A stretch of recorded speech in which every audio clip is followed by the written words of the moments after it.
Hello and welcome everyone to this online conversation hosted by the European Centre for International Political Economy on the geopolitical and economic importance of the Western Balkans for the European Union.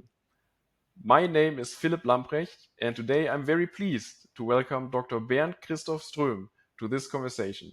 Bernd is a senior fellow at ECIPE, a senior research associate and country expert at the Vienna Institute for International Economic Studies, and a political risk analyst at S&P Global. He also is a teaching fellow at the Diplomatic Academy of Vienna. Bernd, good to have you. Thank you, Philip. Good to be here.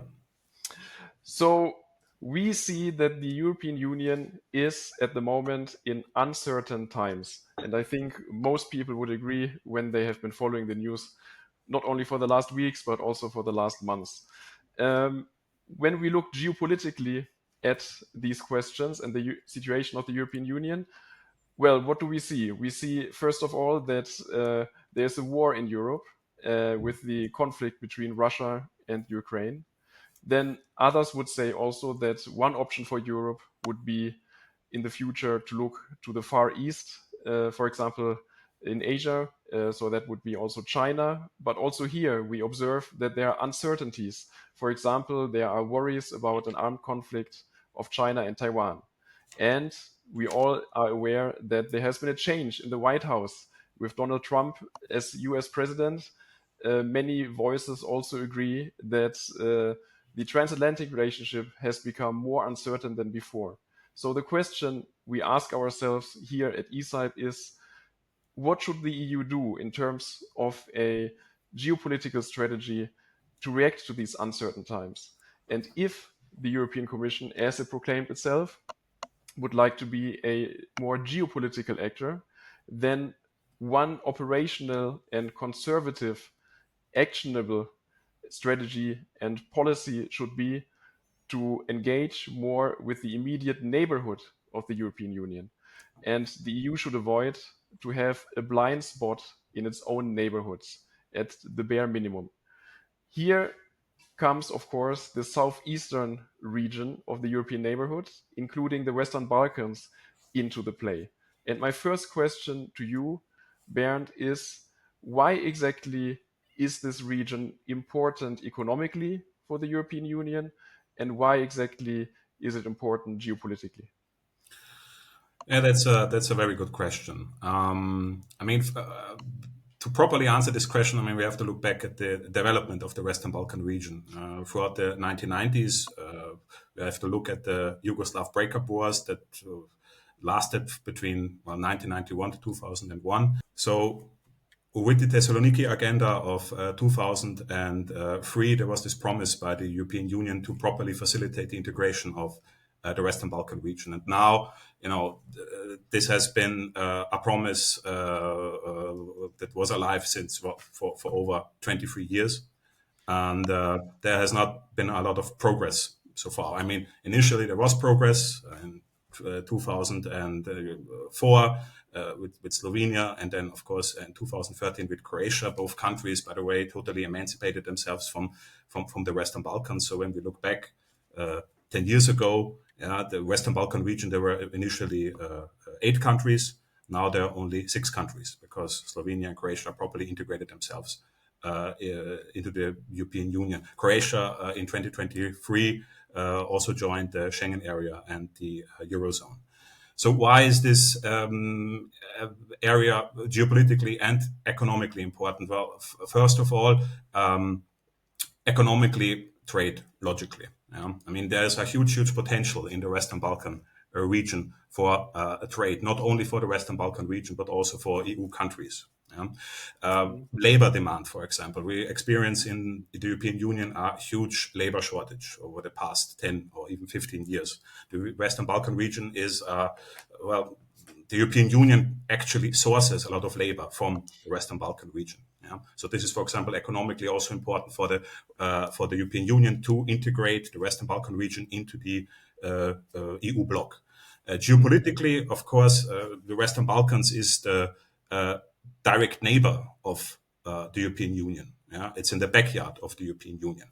And if we don't properly integrate the Western Balkan region into the European Union, I mean, we both talked a lot about this over the couple of months, other external powers, external non-EU actors will have a foothold in the region. And this already happened over the last 15 years. We saw Russia gaining geopolitical influence and China geoeconomic influence throughout the Western Balkan region. And I think due to those both aspects, it is, in my point of view, vital to properly integrate the Western Balkan region into the European Union. This is also the reason why Southeastern Europe is extremely important for the EU bloc, economically and geopolitically.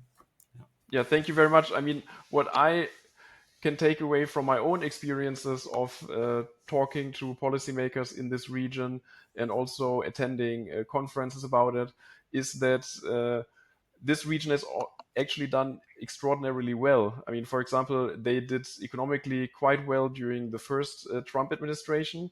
Also in recent years, they fared very well. If you look at macroeconomic indicators, they sometimes even do better than average of the Eurozone countries. So we have some strong contenders, I believe, in this region. And there's a lot to gain and a lot on the table economically in terms, as you mentioned, of trade and investment. And I think this leads us directly, to the next part that many will be interested in, and you alluded to already. Who do you think are the most important players or countries in the region? And secondly, also, in which countries specifically do you see already influence from other powers such as China and Russia over the recent years? I mean, you already mentioned both of the countries that are, I think, very active in the Western Balkan region. Both of the China and Russia, of course, but both of them are active in totally different ways. So Russia is more active on a political level as a geopolitical influencer in the Western Balkan region.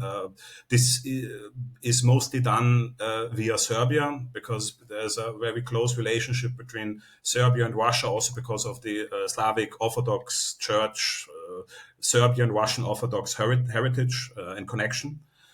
And there is, of course, China. And China is also very interesting. It emerged as a really interesting and powerful investor and bilateral creditor in the Western Balkan region over the last, I would say, 15, 17 years. So those both countries are very, very active in the Western Balkan region. We see Russia's influence in Serbia and in Bosnia and Herzegovina because Russia is a very important energy supplier, gas supplier in both countries. And China is also very active throughout the Western Balkans, also in Serbia, also in North Macedonia, as a creditor and foreign direct investor. We have the One Road, One Belt initiative, for example, a lot of infrastructure projects conducted by China in the Western Balkans. So this is a way of China also being active in the region by investing in infrastructure projects across the Western Balkans. Thanks a lot. I mean, we together have already written a blog about this, Yes. some of the case studies in the region, and also on Serbia, of course, which is one of the keys to the region, as you mentioned to me in previous conversations that we had. Are there any specific projects that you think are especially interesting to mention, for example, in Serbia, that our audience should be aware of, as it is such an important country? Just, to give a case study, to give an example, a concrete example. So projects by foreign actors, Russia or China, etc.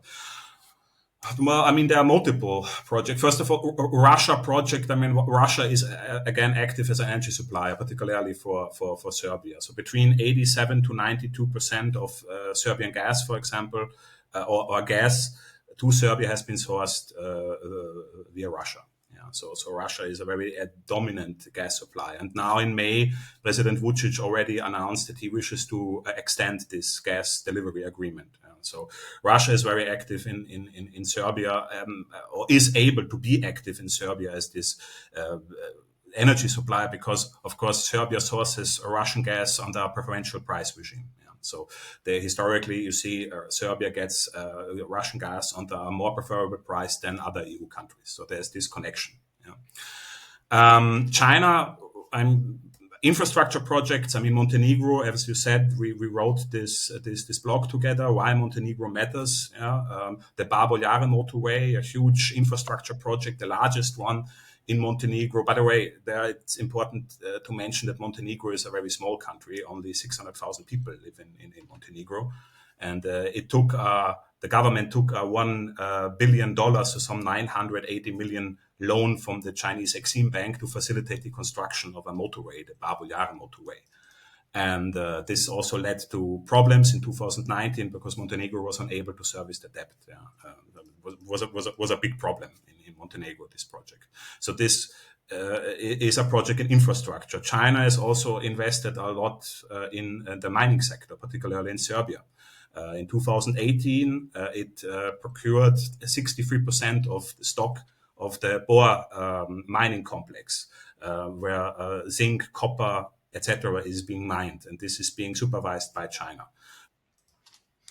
Thank you. And this, in my opinion, shows very well that, we have other actors that are openly competing for influence in this region. And of course, this begs the question to what extent the EU should potentially adapt its strategy and what exactly it should do in terms of policy to keep neighbors close. Because that is one of the risks that I see. I mean, just to set the scene, we have many countries that have been waiting for a long time to even become a member of the European Union. However, this process also, it's of course one of the dynamics in the region, has been dragging on for years. And me personally, through my own exchanges in Brussels and in the policy community, I sometimes saw that there's even a sense of frustration that things are moving slowly, that there's no real economic clout in the game. And at the same time, of course, we are seeing other partners that are very actively pursuing the increase of their own influence in these countries. They are pragmatic in realizing projects. They are pragmatic in giving out investments and also loans. And they are using this, it seems, as a strategy in the region. And this brings me to the second part of our conversation, which is about adapting the EU's policy, and also the big question, which is how can the EU bring these neighborhood countries closer to itself? And the first question that we are asking ourselves, of course, at ECIPE is, to what extent has the EU actually been a good neighbor? And here, together with colleagues at Bertelsmann Stiftung, over the last years, we focused on assessing the costs of various EU internal market regulations on its neighboring countries engaged in trade with the EU, which includes the Western Balkans. And a central mission of our research project, of course, was to propose methods to mitigate the regulatory burden on these neighboring regions, resulting from the EU's own internal market regulations.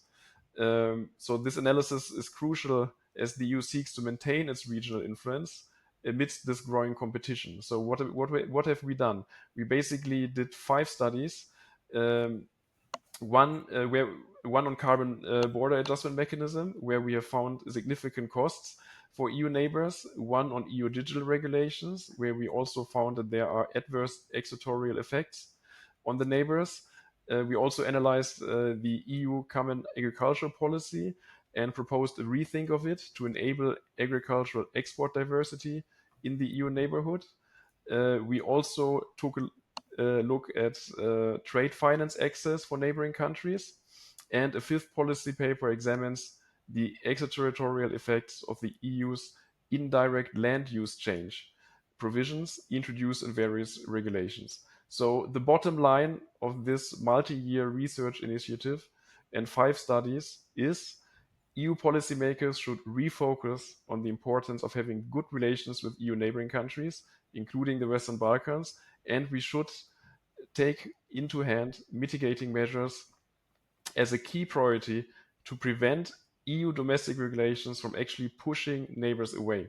So behind this background of seeing that EU regulations themselves and the policy measures that I mentioned create negative costs and effects for neighboring countries, I also pass the question over to you, Bernd.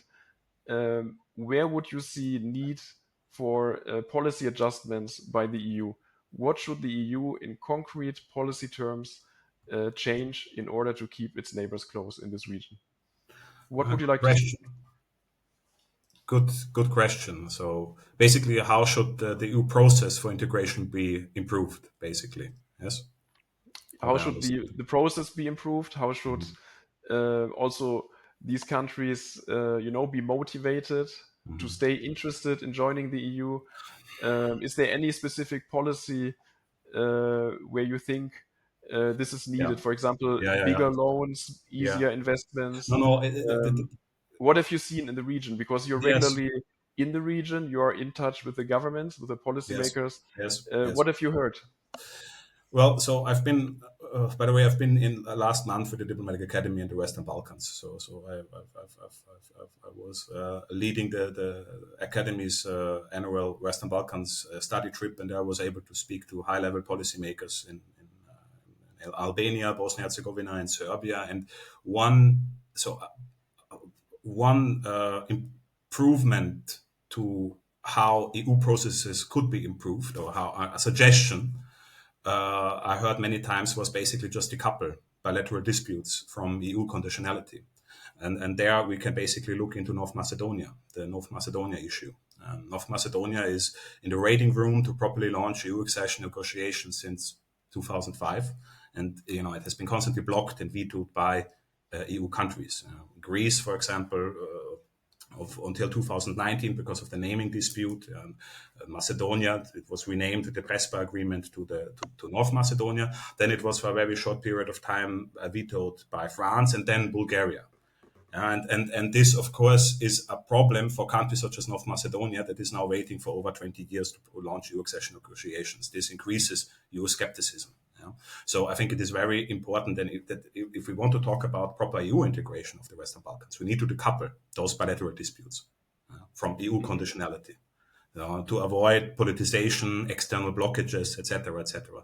EU skepticism, for example, is in North Macedonia is extremely high because of this, because they're waiting for over 20 years now. And then, of course, another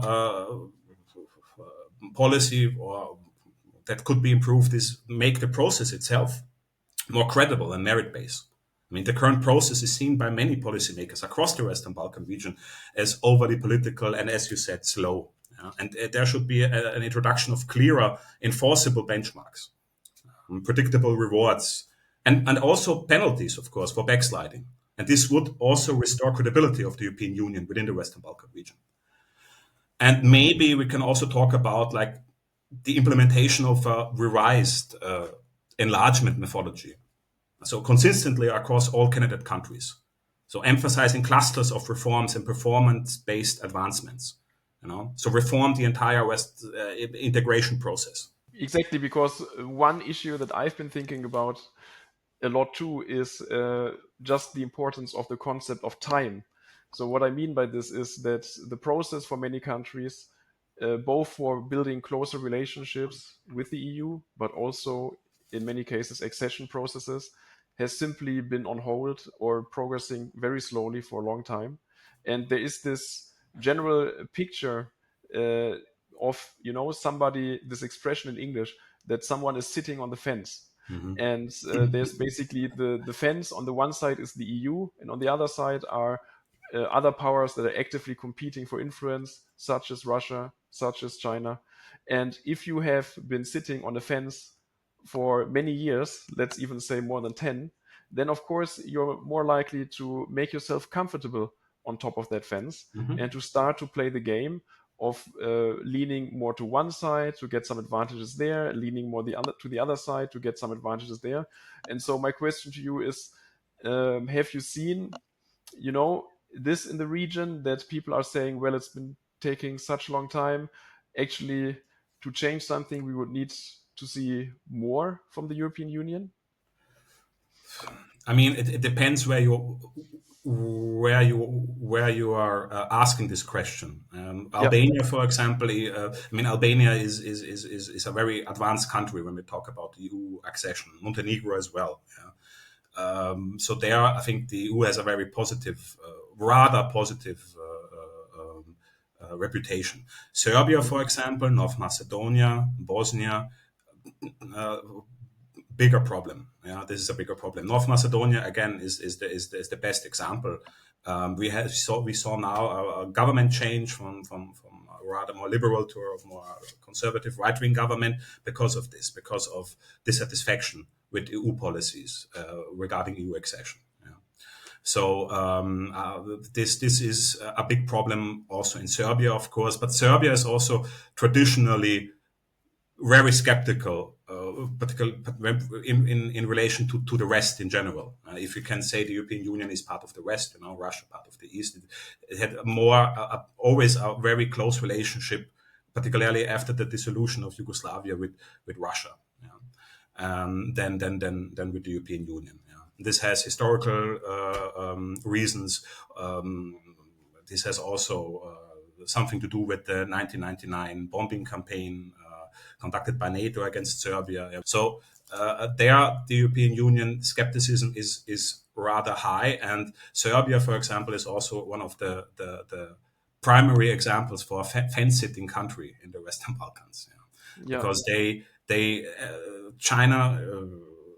We already introduced China as a economic influencer in the Western Balkan region, is very active in Serbia. So it recognized Serbia as the main infrastructure investment hub, also in the mining sector. So China is investing a lot into Serbia.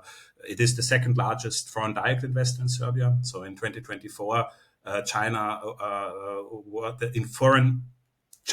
foreign direct investments were at 31%. And EU were at 39%. If you look at the FDI stock, foreign direct investments. And in 2022, China was even the largest foreign direct investor in Serbia for a certain period of time. And this is, of course, for the Serbian government, something rather positive, because there is interest by another actor, which is non-EU, to facilitate quick investments, quick infrastructure projects in the country. Yeah. On the other side, Serbia also wants to receive EU grants, for example, and it wants to receive cheap energy from Russia. So when we talk about fence-sitting countries, Serbia is a very good example, because it wants to reap the benefits of China, Russia, and the European Union at the same time.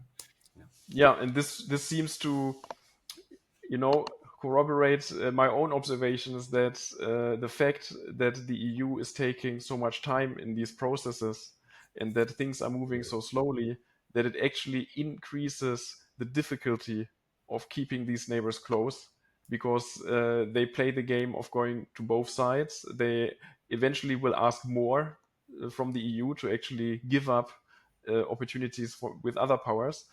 So that's, in my opinion, an important takeaway, that the current situation and the current slow progress has a price tag itself. And this brings us, of course, also to the final two elements of our conversation that I wanted to bring up. Um, as I mentioned before, we have seen at ECIPE with our colleagues at the Bertelsmann Stiftung that there are costs associated to internal market regulations, also policy instruments of the European Union. We did, as I mentioned, 5 studies. And the question, of course, here is to what extent can this be improved in the future? And one important area I would like to talk about is processes and also design of the process of making regulations at the EU, and to what extent friends and close neighbors, like-minded countries, could be integrated more in this process at an earlier stage. So what we see is that what would be very beneficial for some domestic regulations, for example, would be to have a sort of docking mechanism included in the design phase and design stage of the early design phase of the regulations, to make it easier for other countries, such as neighbors in the southeast and the Western Balkans, to be compatible, to comply with the regulations in the future. What we see at the moment is oftentimes that the EU has internal regulations. They do actually create an extraterritorial costs for other countries. And then in the years after implementation, we need to, like with a broom, go after the regulation, pick up the pieces through, for example, partnership programs, mutual recognition agreements, adequacy talks, just to help other countries to become more compatible with the regulation and to actually not have a cost that results from it. And so this is one point that I personally have seen in my own research, that design matters, and we should, at a much earlier stage of designing regulations, internal regulations at the EU level, we should include close and like-minded partners in the neighborhood more. And yeah, my point of view was also that this isn't done enough. Many of these countries are quite similar in some of these aspects. For example, we saw in our analysis on digital trade that many of these countries, including the Western Balkans, follow similar data policies, similar structure regarding digital regulations, and they would actually be quite able to have deeper, trading relationships and deeper general relationships with the EU. But yeah, it's very difficult for them to find a good, correct way how to easily and quickly become compatible. So, did you see this in your own research that the EU could do more in terms of process and design? Well, I mean, it's a good question. I think absolutely. I think it could do more. When we talk about, for example, it's desperately necessary to accelerate the enlargement process and reform process. So basically, the European Union needs to deregulate and introduce a staged accession, so allow a gradual integration into specific EU policies, for example, when we talk about single market, Green Deal, etc., before full membership. So this also provides tangible benefits earlier. Yeah? For example, this could be a very, I think, potent reform when we talk about integration process of Western Balkan countries, EU accession process of Western Balkan countries. So introduce staged accession. Yeah? So make tangible benefits visible. Yeah. The European Union has a big problem also when we talk about visibility in the Western Balkans. In Serbia, for example, I was last year visiting Belgrade in May, and again with the Diplomatic Academy of Vienna, and I was in Belgrade, and 2 weeks after we came, there was Xi Jinping visiting Belgrade. Yeah, and of course the reception of Xi Jinping was very solid, of course, right, an honorable guest, and there were Chinese flags across Belgrade. 2.5 weeks or 2 weeks later, there were still Chinese flags all over Belgrade. Then I asked a policymaker, I will not say his name, but he at the foreign ministry. So why are there no EU flags? Why are there just Chinese flags flying around? Yeah, and then he basically said, well, China is again visible through investments because it's quick. It's quick and it's immediate. It's tangible, and that's a problem with the European Union in the Western Balkan region in general. Yeah. Thank you very much. You exactly touched the nail on the head, in my opinion, because this shows, and this is what I wanted to find out more with my question, this shows that it seems to be difficult to work with the EU, while it seems to be easy to work with the other powers that we mentioned, such as China. And that's of course Unfortunately, one of yeah. the problems. If every EU regulation means there are costs for neighbors, and in order to become compliant, it is extremely difficult or takes years, then this is of course is also an element that we need to keep in mind. And this brings me to the final part of our conversation. So we talked about concrete policy, we talked about processes, and finally, I would finalize our talk here with a difficult topic, which is the topic of attitude and understanding. Mm. So what I and I'm wondering whether this is it's part of the solution that we should focus on more. So what I've observed in Brussels when attending conferences talking about EU enlargement, EU accession, etc., when I sit at panels of these events, I sometimes have to admit that I observe that there is a certain degree of frustration in the audience by representatives of countries, for example, in the Western Balkans, when they hear talk about that we need to watch out as the EU to not let in Trojan horses into the EU, that we need to be more cautious about the entire region, and that it all needs more time. And while I completely, personally, of course, I understand that accession to the EU membership should always be about, as it was once said by a former Commission President Juncker, it should be about the EU exporting security and not importing insecurity.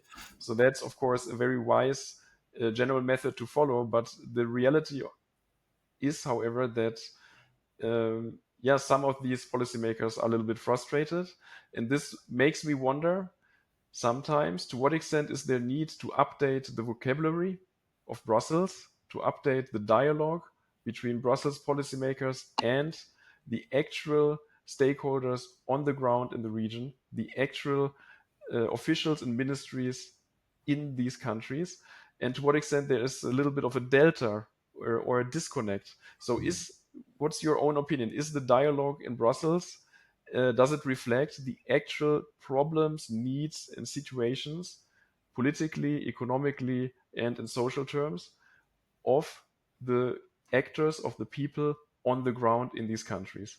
Do they feel that they are understood truly? So it really pains me to say that. And before I answer this question, I think I always have to do this this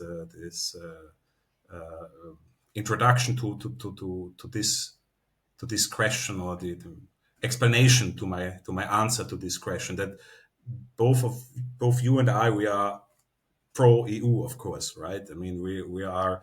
I'm a proponent of the European Union. I think the European Union has done a lot of good and in the Western Balkan region regarding also reform and economic development. Yeah, but it is a problem that there is truly, I think, a delta between policymakers and policymaking in Brussels and what's really happening in the Western Balkans on the ground. Yeah.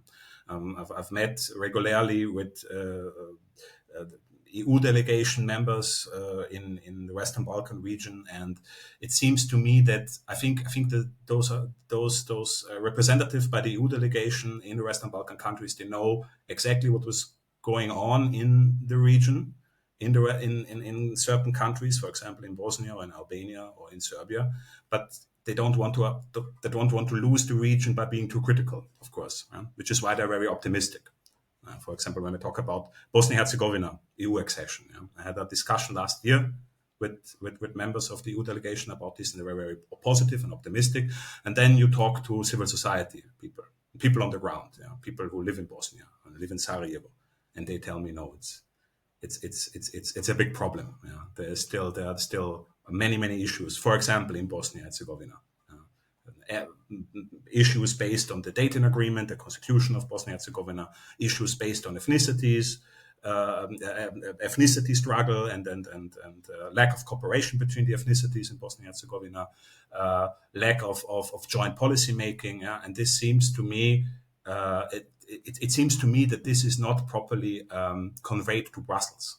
You know, it's kind of weird. It's kind of weird because, again, before I meet with the civil society people, I meet with the EU delegation, and then I hear from the EU delegation basically, yeah, there are these problems, etc. But it's fine, basically. Yeah, that there is progress, and then you meet with people on the ground, people who know, you know, and then they tell you, well, this is not the case. Yeah, and they are constant. They feel like not being heard.